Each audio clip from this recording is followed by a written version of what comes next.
రెండు రెండు కీలకమైన పాయింట్లు. వైసీపీ భయపడుతోందా, వైసీపీ సర్దుకుంటుందా, వైసీపీ సెటరేట్ చేసుకుంటుందా, స్క్రాప్ను పంపిస్తుందా, టాప్ను పంపిస్తుందా? రెండు షర్మిల గారి ఇంపాక్ట్ ఏంటి? కన్క్లూజన్ నాకు అవకాశం ఇస్తాను సార్, అందరికి ఇస్తాను. స్క్రాప్ సబ్జెక్టు డిస్ప్యూట్ అవుతుంది కాబట్టి పాపం శ్రీనివాసరెడ్డి గారికి అవసరమే. ఖచ్చితంగా వస్తలేండి శ్రీనివాసరెడ్డి గారు. కాదు, మీరు అందరూ ముగ్గురు ఉండి మరి అధికార పార్టీని ఒకరిని తిరిగితే ఆయన మాట్లాడాలి, ఆయన సమాధానం మీరు అందరూ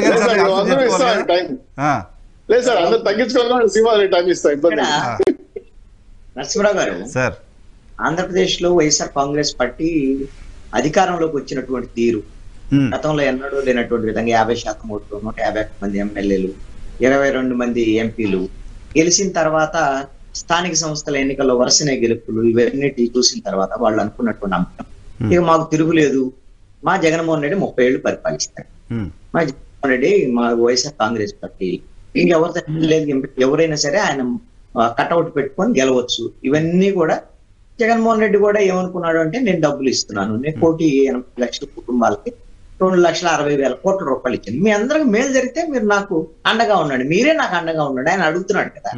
ఇది ఆశ అంట. అయితే ఈ ఆశలన్నీ మన తెలంగాణ ఎన్నికల ఫలితాల తర్వాత అడిగేస్తాయి. ఎందుకు?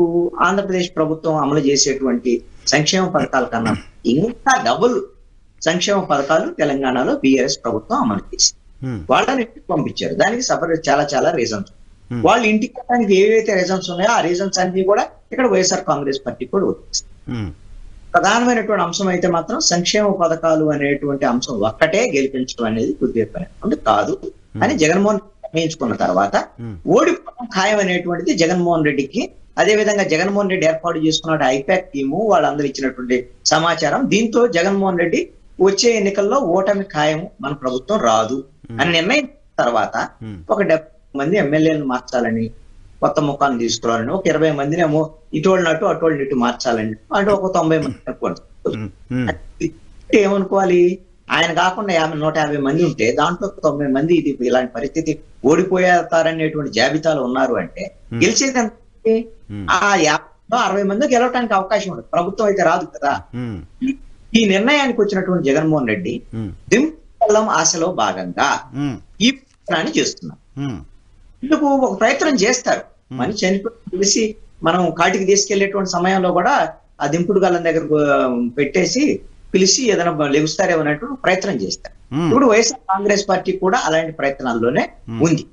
అయితే వైఎస్ఆర్ కాంగ్రెస్ పార్టీకి ఉన్న పెద్ద ఆశ ఏమిటంటే, ఈ మార్చినటువంటి అంశాలు దీని వల్ల ఎఫెక్ట్, వీటి వల్ల ఏమన్నా లాభం జరిగిద్ది అనేది ఒకటైతే, రెండవది ఏమిటి అని అంటే, వీళ్ళని గిన వైఎస్ఆర్ కాంగ్రెస్ పార్టీ తను జగన్మోహన్ రెడ్డి ఎవరినైతే మారుస్తున్నాడో, ఎమ్మెల్యే మార్చేటువంటి వాళ్ళు ఉన్నారో లేకపోతే మంత్రులు మార్చుకుంటున్నారో, వాళ్ళు గిన వైఎస్ఆర్ కాంగ్రెస్ పార్టీని వేయకుండా ఆయన వాళ్ళని హోల్డ్ చేసుకోగలిగి చెప్పగలిగి దాని వాళ్ళ మీద గ్రిప్ గిన ఉంది అని అంటే, అది వైఎస్ఆర్ కాంగ్రెస్ పార్టీకి మళ్ళీ బలమయ్యేదానికి కూడా అవకాశం ఉందండి. నేను చెప్తున్న దాని ప్రకారంగా నా అభిప్రాయం ఏంటంటే, ఇందాక శ్రీనివాస చౌదరి గారు ఒక మాట చెప్పారు, జనమంతా నిర్ణయించుకొని ఉన్నారండి మా ఓట్లు వేయటానికి.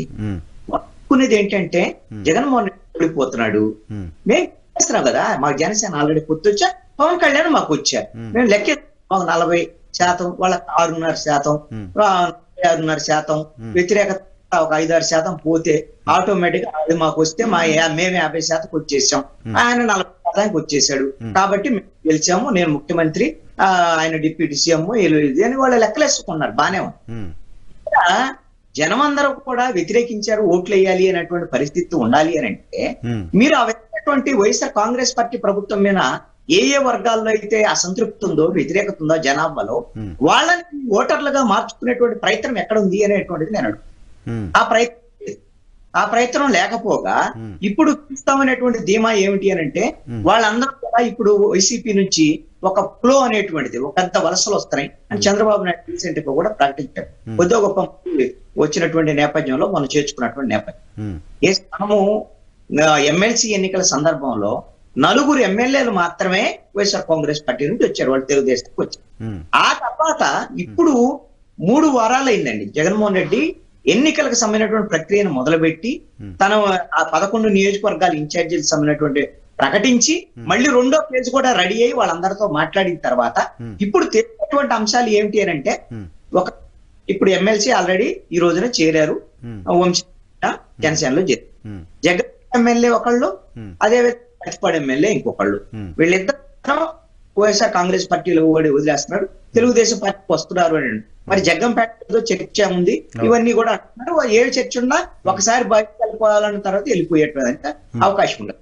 కానీ ఈ ఎవరైతే సీట్లు రానటువంటి 60, 70 లేదా 80 మంది వీటికి సంబంధించినటువంటి దాంట్లో ఒక ఫ్లో అనేది తెలుగుదేశం పార్టీ జనసేనలోకి రాకపోతే ఆ విధమైనటువంటి ఇంపాక్ట్ జనంలో వీళ్ళు తెలిసేటువంటి ప్రతిపక్షాలు ఓడిపోయేటువంటి అధికార పక్షం ఆ ఇంపాక్ట్ వచ్చేదానికి అవకాశం లేదండి. రెండో అంశం ఏమిటి అని అంటే వీళ్ళిద్దరి మధ్య పొత్తులకు సంబంధించినటువంటి వ్యవహారం ఇంకా తేలలేదు. ఏమిటి అనేటువంటి ఎన్నికలకు సన్నద్ధమైనటువంటి పరిస్థితి లేదు. కానీ జగన్మోహన్ రెడ్డి ఓడిపోతాడని తెలిసిన భయంతో అయినా సరే ఎన్నికలకు సంబంధించినటువంటి ప్రక్రియని చాలా వేగంగా చేస్తుంది. కాదు అక్కడ ఇప్పుడు ఎన్నికల ప్రక్రియ, ఎన్నికల షెడ్యూల్ వచ్చిన టైంలో అవుతుంది. ఇప్పుడు జగన్మోహన్ రెడ్డి ముందుగా పనిచేసుకుంటున్నారు తప్ప జనసేన టీడీపీ వెనకబడ్డట్టు ఎందుకు చూస్తారు దాన్ని?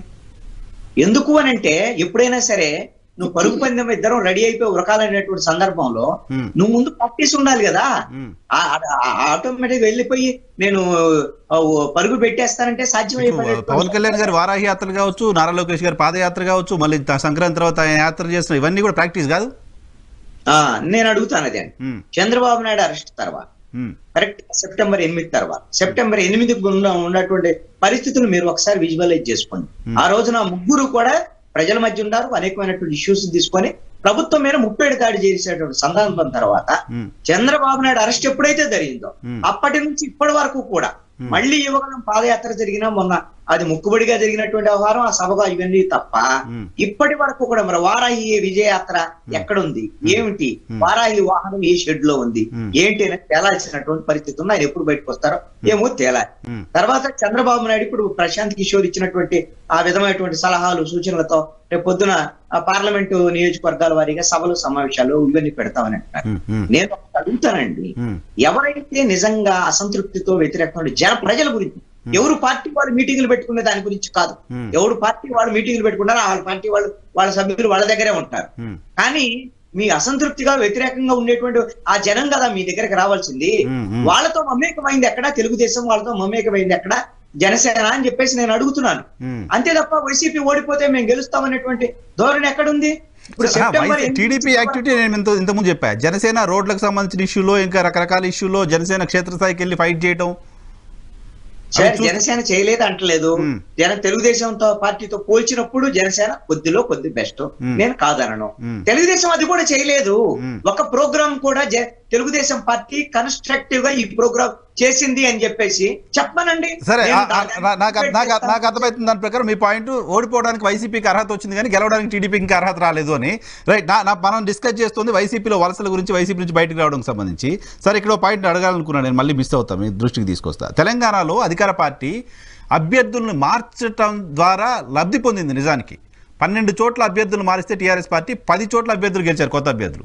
ఇప్పుడు అదే ప్రయోగం ఆంధ్రప్రదేశ్లో జగన్మోహన్ రెడ్డి 70-80 చోట్ల చేస్తే ఎందుకు జగన్మోహన్ రెడ్డికి అక్కడ అడ్వాంటేజ్ రాదు అనుకుంటున్నారు?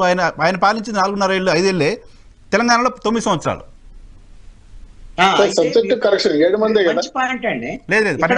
ఏమిటంటే 13 మంది కొత్త ముఖాలు అయితే 9 మంది గెలిచారు నాకు తెలిసి. 12 1, 2 అటు ఇటు ఉండొచ్చండి, ఏమైనా కావచ్చు. ఇక్కడ మనము తెలంగాణ ఎన్నికల తర్వాత కేటీఆర్ మాట్లాడినటువంటి మాటలు కానీ, బీఆర్ఎస్ యొక్క పశ్చాత్తాపం కానీ మనకు అర్థమైనటువంటి అంశం ఏమిటంటే, అప్పుడు బీఆర్ఎస్ లో అభ్యర్థులు కానీ మార్చి ఉంటే వాళ్ళకి అవకాశం ఉంటుంది, మార్చనందుకు కారణంగానే ఎమ్మెల్యేల మీద వ్యతిరేకత వల్లే ఓడిపోయారు అనేటువంటిది వాళ్ళు ఫీల్ అయినటువంటి అంశం. అది కూడా ఆంధ్రప్రదేశ్ దాంట్లో కూడా ఆ ఫలితాన్ని వీళ్ళు యాజ్ ఇట్ ఈజ్ గా తీసుకున్నటువంటి పరిస్థితిలో మనం మారిస్తే దాని నుంచి బయటపడతామేమో అనేటువంటి దాన్ని, అంటే ఓటమి అనేటువంటి దాని మీద నిర్ణయానికి వచ్చారు. ఈ ముఖాలైతే ఓడిపోతారు అని. వీళ్ళు గెలుస్తారా లేదనేటువంటిది దింపుడు గల్ల మాసాన్ని నేను చెప్పాను కదా, ఇది ఒక దింపుడు గల్ల. దీనికి ఇంకొక ఉదాహరణ చెప్తాను. తెలంగాణ ఎన్నికలకు కొద్దిగా ముందు జరిగినటువంటి కర్ణాటకలో అక్కడ అధికారంలో ఉండేటువంటి బీజేపీ 39 కొత్త ముఖాలను తీసుకొచ్చింది. 9 కొత్త ముఖాలను తీసుకొచ్చి వాళ్ళు మార్చినా కూడా మొత్తం 52 సమైనటువంటి మొత్తం ఆ స్థానాలకు సంబంధించినటువంటి రీషఫ్లింగ్ ఇవన్నీ కూడా చేసినటువంటి పరిస్థితుల్లో బీజేపీ ఓడిపోయింది తప్ప కొత్త ముఖాలు బీజేపీని గెలిపించలేదు. ఇక్కడ ప్రభుత్వం మీద ఉండేటువంటి వ్యతిరేకత ఒకటి. అసలు ముందు ఆంధ్రప్రదేశ్ లో అయితే ఒక విషయం మాత్రం సుస్పష్టం, ఎమ్మెల్యేల మీద వ్యతిరేకత ఉండటానికి అసలు అవకాశమే లేదు, ఎమ్మెల్యేలు చేసే పనేం లేదు. ఆంధ్రప్రదేశ్ ప్రభుత్వం ఉంది, పాలన ఉంది అంటే ఒకటే జరుగుతుంది. జగన్మోహన్ రెడ్డి పదే పదే చెప్పేటువంటి అంశం అదే కదా, ఆయన డీబీటీ ఉంది, బటన్ నొక్కుతాడు, జనానికి డబ్బులు అవుతాయి. ఇదే కదా ప్రభుత్వం చేసేటువంటి పని. నవరత్నాలకు సంబంధించి ఏమైనా పెన్షన్లు గిన్షన్లు ఉన్నాయంటే వాలంటీర్లు పంచేటువంటి వ్యవహారం తప్ప ఇక్కడ ఈ పాలనలో ఎక్కడైనా సరే ఎమ్మెల్యేల పాత్ర ఎక్కడుంది, మంత్రుల పాత్ర ఎక్కడుంది, ఎంపీల పాత్ర ఎక్కడుంది? ఎవరు వాళ్ళ పాత్రే లేనప్పుడు వాళ్ళ మీద ఎందుకు వ్యతిరేకత వస్తుంది? ఇక్కడ వ్యతిరేకత అంతా మీరు తెలంగాణ అంశానికి మనం కంపేర్ చేసుకుంటున్నాం కాబట్టి అక్కడ ఫామ్ హౌస్ లో ఆయన పాలన చేశారు, ఇక్కడ తాడేపల్లి ప్యాలెస్ లో పాలన చేస్తున్నారు. అదే విధంగా అక్కడ నలుగురు ఉన్నారు ఆ కుటుంబంలో, ఇక్కడ కూడా జగన్మోహన్ రెడ్డి కాకుండా ఇంకొక నలుగురే ఉన్నారు. సజ్జల, వైవి సుబ్బారెడ్డి, పెద్దిరెడ్డి రామచంద్రారెడ్డి, అదే విధంగా ఆ నలుగురే ఉన్నారు. అక్కడ కరప్షన్ ఉంది, ఇక్కడ కూడా ఇసుక మైన్స్ అని ఇక్కడ కరప్షన్ ఉంది. అక్కడ ముఖ్యమంత్రి జనాన్ని కలవట్లేదు, ఎమ్మెల్యేలు కలవట్లేదు, ఫామ్ హౌస్ లో కూర్చొని ఉన్నాడు. ఇక్కడ ముఖ్యమంత్రి కూడా వాళ్ళ ఎమ్మెల్యేలు కలవట్లేదు, ఎవరు కలవట్లేదు, అక్కడ ప్రజావేదిక కూర్చాడు, ప్రజలకు కూడా దూరం అయిపోయినటువంటి ముఖ్యమంత్రి. కాబట్టి అక్కడ ఏదైతే టీఆర్ఎస్ ఓడిపోవడానికి మార్చినా గెలవలేని పరిస్థితిలో వైసీపీ ఉంది. ఆల్రెడీ వెళ్ళిపోయిందండి, వైసీపీ ఓడిపోవడానికి రెడీ అయిపోయింది. తెలుగుదేశం జనసేన గెలవటానికి అర్హత సంపాదించి ఉండలేదు ఇప్పటికీ కూడా ఇప్పుడు ఏదైనా సరి చేసుకొని ఉన్నటువంటి సంపాదించినటువంటి డబ్బులన్నీ పెట్టి రాజకీయం ఏమన్నా జగన్మోహన్ రెడ్డికి మళ్ళీ గెలుస్తాడేమో అనేటువంటి అనుమానం కూడా నాకు, ఇది నా అనుమానం. ఇక షర్మిలాకు సంబంధించినటువంటి విషయంలో షర్మిలాకు సంబంధించినటువంటిది రెండు స్పష్టతలు రావాలండి. ఒకటి ఆవిడ పార్టీని కాంగ్రెస్ లో కలుపుతానన్నది, ఢిల్లీకి వెళ్ళింది, చాలా సందర్భం ఆవిడ మాట్లాడింది, రాహుల్ గాంధీ, సోనియా గాంధీ వీళ్ళందరినీ కలిసి మాట్లాడిన తర్వాత పార్టీని కలపలేదు, ఏం జరిగిందో తెలియదు. మరి ఆవిడ కలుపుకోవాలా అవసరం లేదా అనేటువంటి దాని మీద అప్పుడు నిర్ణయం జరగల తెలంగాణ ఎన్నికల సమయంలో. అయితే మరి ఇప్పుడు తెలంగాణ ఎన్నికలు అయిపోయినాయి, ఇప్పుడు ఆవిడ పార్టీని కలుపుకుంటున్నారా లేదా అనేటువంటి దాని మీద సోనియా గాంధీ, రాహుల్ గాంధీ, కాంగ్రెస్ అధిష్టానం ఫైనల్ చేయాలి. రెండో ఏంటంటే షర్మిల జగన్మోహన్ రెడ్డి మీద రాజకీయంగా పోరాటానికి సిద్ధమై ఉందా లేదా అనేటువంటి అంశం షర్మిల ప్రకటన చేయాలి. అంటే నో డౌట్ వచ్చారంటే కాంగ్రెస్ పార్టీలో తన పార్టీని కలిపి అదే విధంగా ఆంధ్రాకు వచ్చారు, పిసిసి పగ్గాలో లేకపోతే ఇంకొక బాధ్యతలో తీసుకున్నారంటే ఫైటింగ్ రెడీ అయినట్టే అని అర్థం చేసుకోవాలి. ఈ రెండు జరిగితే మనం దాని వార్తలు ఎంత మేరకు వాస్తవం ఉంది అనేటువంటిది ఈ రోజు రేపట్లో క్లారిటీ వస్తుంది. ఈ రోజు ఆల్రెడీ ఢిల్లీలో మీటింగ్ జరుగుతుంది, నాకు తెలిసి 3వ తారీఖున పెద్ద ఎత్తున చేరికలకు కూడా ఏర్పాట్లు కూడా జరుగుతున్నాయి ఆంధ్రప్రదేశ్ లో. కాబట్టి షర్మిల ఢిల్లీకి వెళ్ళిపోయి చేరిన తర్వాత కొంతమందిని ఇంకా అన్ని జిల్లాలకు చెందినటువంటి వాళ్ళని విజయవాడలో చేర్చుకునేటువంటి కార్యక్రమం కూడా జరుగుతున్నట్టుగా ఒక సమాచారం ఉంది. షర్మిల వస్తారు అనేటువంటి వాదనే ఆంధ్రప్రదేశ్ కాంగ్రెస్ లో కూడా నడుస్తున్నటువంటి అంశం. ఇక ప్రభావం ఎలా ఉంటుంది అనేటువంటి అంశానికి మనం గమనిస్తే షర్మిల పాత్ర ఏమిటి అనేటువంటి దాని మీద 3700 కిలోమీటర్లు ఆవిడ పాదయాత్ర చేశారు. తెలంగాణ ప్రజలకి నేను రాజన్న రాజ్యం తీసుకొస్తాం, మా నాన్న అద్భుతమైనటువంటి పాలన అందించాడు, ఇవన్నీ కూడా చెప్పారు. చెప్పిన తర్వాత ప్రజలు ఆవిడని తిరస్కరించారు. కనీసం ఆవిడ పోటీ చేస్తే ఆవిడకి డిపాజిట్లు రావు పాలేరులో అని తేలింది. ఆవిడ తరపున ఎవరు పోటీ చేసినా డిపాజిట్లు రావని తేలింది. కాంగ్రెస్ పార్టీ అడక్కపోయినా కూడా కాంగ్రెస్ పార్టీకి ఆవిడ బేషరతుగా మద్దతు ఇచ్చారు. కనీసం కాంగ్రెస్ పార్టీ ఆమెను పలకరించినటువంటి వాళ్ళు కూడా లేరు. బీజేపీ నుంచి కాంగ్రెస్ లో చేరినటువంటి విజయశాంతికి ఇచ్చినటువంటి విలువ కూడా బేషరతుగా మద్దతు ఇచ్చినటువంటి షర్మిలకి తెలంగాణలో కాంగ్రెస్ గెలిచిన తర్వాత లేదు. తెలంగాణ కాంగ్రెస్ లో కన్సిడరేషన్ లేదు, కానీ ఢిల్లీ కాంగ్రెస్ బానే ఉంది ఆమెతోటి. ఢిల్లీ కాంగ్రెస్ ఉంది. పవన్ కళ్యాణ్ గారు చెప్తున్నారు కదా, నాకు ఢిల్లీ బీజేపీ ఢిల్లీలో బీజేపీ. అయితే ఇప్పుడు నేను తెలంగాణ కావాలి తెలంగాణ అని వెళ్ళి నేను అక్కడ అంత పాదయాత్ర చేసిన ఆవిడ చల్లని కాగితంగా ఎట్లయితే మిగిలారో ఆంధ్రప్రదేశ్ లో కూడా ఆవిడ కాంగ్రెస్ పార్టీకి వచ్చినా సరే మిగిలే ఆవిడ పెద్ద ఇంపాక్ట్ అయితే ఉండదని అనేటువంటి అంశాన్ని సింపుల్ గా చెప్పేస్తాను. ఇప్పుడు 1.1%, 1.5% కాంగ్రెస్ పార్టీకి ఓట్లు ఉన్నాయి. కాంగ్రెస్ పార్టీ అంటే బీజేపీ కన్నా కూడా కాంగ్రెస్ మీద సానుకూలత ఉంది ఈ రోజున 9.5 సంవత్సరాల రాష్ట్ర విభజన తర్వాత. కాబట్టి కాంగ్రెస్ పార్టీలో షర్మిల వస్తే ప్లస్ పాయింట్ అవుతుంది. అక్కడ రేవంత్ రెడ్డి ఎలాగైతే ప్లస్ పాయింట్ అయిందో, కొంత ఫెరోషియస్ గా లీడర్షిప్ గా ముందుకెళ్లేటువంటి క్రమం ఉందో, ఇక్కడ కూడా ఆ విధంగా కొంత డబ్బులుండి ఈ విధమైనటువంటి మీడియా మేనేజ్మెంట్లు ఇవన్నీ కూడా షర్మిలకు తెలుసు. కాబట్టి కొంత వేగం పెంచేదానికి అవకాశం ఉండొచ్చు. 4-5% ఓట్లు పెరిగేదానికి అవకాశం ఉంది. 4-5% ఓట్లు అంటే చాలా చాలా చాలా పెద్ద అంశం. ఆ పెద్ద ఇంపాక్ట్ అనేటువంటిది ఖచ్చితంగా అంటే రానున్నటువంటి ప్రభుత్వాలు గెలుపోవటంని తారుమారు చేసేటువంటి అవకాశం కూడా కాంగ్రెస్ పార్టీ ఉండొచ్చు అని చెప్పేసి నేను అనుకుంటున్నా. షర్మిల ఇంపాక్ట్ ఆ మేరకు ఉండొచ్చు. అయితే ఈ ఓట్లన్నీ కూడా వైఎస్ఆర్ కాంగ్రెస్ పార్టీ ఓట్లేనే. ఎందుకోసమనంటే వైసీపీ ఓట్లన్నీ ఎక్కడ ఈ కాంగ్రెస్ నుంచి వెళ్ళినటువంటి కదా. రాజశేఖర రెడ్డి యొక్క వారసత్వాన్ని కూడా కాంగ్రెస్ ఈజీగా రావడానికి ఉంటుంది. టీడీపీకి ఎక్కడికి వెళ్ళడానికి ఇబ్బంది అవుతుందేమో కానీ. అయితే ఇక్కడ ఉండేటువంటి ఒకటే అంశం ఏంటంటే జగన్మోహన్ రెడ్డికి ప్రణాళికలు రూపొందించుకొని జగన్మోహన్ రెడ్డి షర్మిల మాట్లాడుకొని షర్మిలని కానీ ఆంధ్రప్రదేశ్ తీసుకొస్తే. ఎందుకు ఈ మాట అంటున్నానంటే షర్మిల, జగన్మోహన్ రెడ్డి, విజయమ్మ, అనిల్ ఈ నలుగురు వేరు వేరు. నాకు కూడా దాదాపు అటువంటి అభిప్రాయమే, అటువంటి ఇంప్రెషనే కలుగుతోంది. నలుగురు ఒకటే. ఈ నలుగురు వీళ్ళు ఇప్పుడు కూడా కలిసే ఉన్నారు, ఎప్పటికీ కూడా కలిసి ఉంటారని నేను అనుకుంటున్నాను. ఎందుకు తెస్తారు జగన్మోహన్ రెడ్డి అని అంటే, ఆయన కావాలి అని అంటే ఆయనకైనా తెస్తే ఒక ఇంపాక్ట్ కనపడిద్ది అంటారు రేపు సిగ్నిఫికెంట్ గా. షర్మిల వచ్చి ఇక్కడ పిసిసి పగ్గాలు తీసుకోగానే ఆళ్ల రామకృష్ణారెడ్డి వెళ్లి కాంగ్రెస్ పార్టీలో చేరతారు, బాలినేని శ్రీనివాసరెడ్డి వెళ్లి కాంగ్రెస్ పార్టీలో చేరతారు. వైసీపీకి సంబంధించినటువంటి కొంతమంది రెడ్డి సామాజిక వర్గానికి సంబంధించినటువంటి వాళ్ళు, కొంతమంది జగన్మోహన్ రెడ్డి సన్నిహితులు, లేకపోతే రాయలసీమకు సంబంధించినటువంటి వాళ్ళు కూడా కాంగ్రెస్ పార్టీలో చేరొచ్చు. ఈ విధంగా హైప్ క్రియేట్ చేయడం ద్వారా ప్రభుత్వ వ్యతిరేక ఓటు అనేటువంటి దాన్ని తెలుగుదేశం జనసేనకి వెళ్ళనీయకుండా ఇంకొక సెంటర్ ని, ఇంకొక కాంగ్రెస్ పార్టీ అనేటువంటి ఒక అక్కడ దీన్ని ఏర్పాటు చేయాలనేటువంటి ప్రయత్నం అనేటువంటి దాని మీద ఒక ప్రయత్నం చేస్తున్నారు. ఎలాగైతే జనసేన ఓట్లు వెళ్లకుండా జై భారత్ పార్టీ జై భారత్ పార్టీ జనసేన ఓట్లు వెళ్లకుండా ఆపుతుందా? I don't think so. ప్రయత్నం అండి. 1060 ఓట్లు కూడా 1500 ఓట్లు 2000 ఓట్లతో కూడా ప్రభావం చూపించింది. అదే విధంగా జాతీయ జనసేన పార్టీని తీసుకురాబోతున్నారు అనేటువంటి దాని మీద, అదే విధంగా ముద్రగడ్డ పద్మనాభం అనేటువంటి వాళ్ళు ఇలాంటి వాళ్ళందరినీ తీసుకొస్తున్నారని బీఆర్ఎస్ ఎవరెవరు ఏమేమి ప్రయత్నాలు చేయాలో ఆ ప్రయత్నాలు అన్ని చేస్తారు. సో షర్మిల ప్రయత్నం జగన్మోహన్ రెడ్డి గారు ఉండొచ్చు మీరు చెప్తున్న కొత్త పాయింట్. ఎవరు చేయట్లా, అన్ని జగన్మోహన్ రెడ్డి చేస్తున్నాడు. ఇవన్నీ ఎవరాట వాళ్ళు ఆడుతున్నారు కానీ అంతా ఆయన ఆడిస్తున్నారంటారా?